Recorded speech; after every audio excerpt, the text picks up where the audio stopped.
Bagamat high school lamang ang natapos ni Joel, napaangat niya ang buhay ng kanyang pamilya dahil sa sipag at diskarte bilang ahente at computer technician.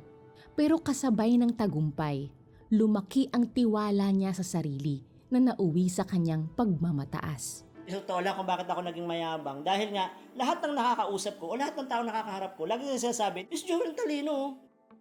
Dumating sa puntong hindi na siya naniwala sa Diyos. Sa lahat ng na-accumulate kong knowledge, sabi ko, ako lang eh. Pag yumaman ka, ginawa mo. Pagka humirap ka, hinayaan mo. Pero sa likod ng kumpiyansa, may naitatagong malaking puwang sa kanyang puso. Puro bisyo, puro lahat ng layaw. Kasi mula pa nung maliit ako, there's something wrong. Parang may kulang. Sa paghahanap ng sagot, gabi-gabi siyang nanonood ng The 700 Club Asia. Actually, atheist ako nanonood ako ng ganon to find logic. Tapos Peter Cairo stand-up, sabi niya, meron isang tao dito, hirap na sa sitwasyon niya. There's one great thing you can do right now, and that is to surrender your lives to Jesus Christ. Just say, my Father in heaven, Lord, I want a new life. I don't want to remain like this. Nung sumunod ako sa panalangin niya, naramdaman ko talaga, biglang parang umangat. Nagkaroon talaga ng impact sa akin talaga yun kasi unbeliever pa pala ako. Tinanggap ko na si Kristo na at naramdaman ko na pala siya. Ngunit dahil hindi pa handang bitiwan ang kanyang mga kasalanan, isinantabi ni Joel ang pagsunod sa Panginoon. May nakaharap akong babae. Total, hindi niya naman ako kilala. Na-open ko sa kanya. Sabi sa akin, tumawag ka kay Kristo. Nung narinig ko yun, talagang nagalit ako kasi unang-una hindi ako naniniwala dyan eh. Sabihin mo dyan sa Diyos mo, mabasa mo yun. Mag-uusap kaming dalawa. Patunayan niya sa sarili niya na totoo siya. Pagsapit ng December 25, 2010, naganap ang pangyayaring babago sa buhay ni Joel. Bigla siyang bumagsak at nawalan ng malay. Kahit na gusto mong igalaw yung dulo ng daliri mo, hindi mo na may galaw. Tapos sabi ko, ito pala baka naman taong mamamatay.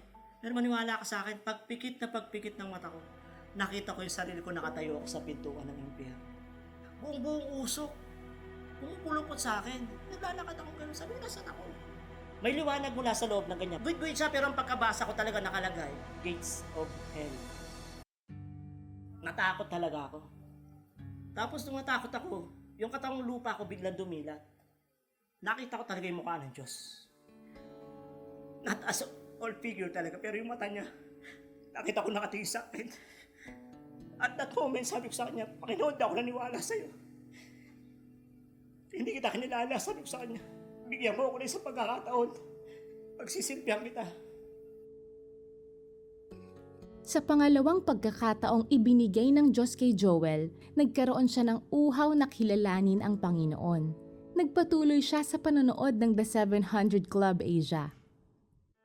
Sa mga pagkakataong bumabalik sa alaala niya ang naging near-death experience, nakararanas siya ng matinding anxiety at panic attacks. Pakiramdam ko any moment pwede ako mamatay.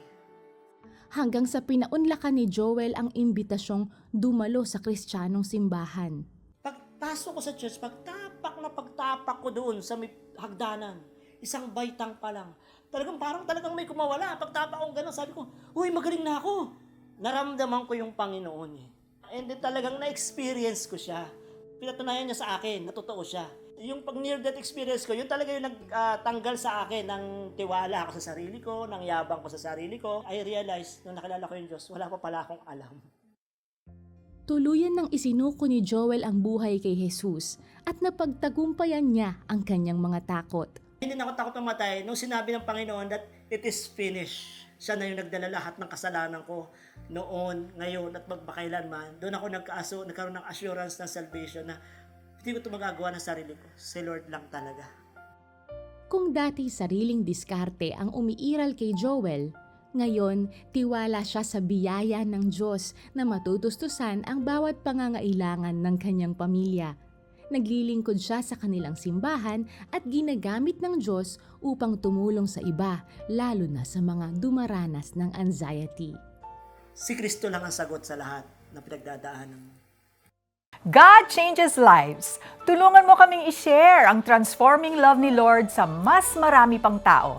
Partner with CBN Asia today.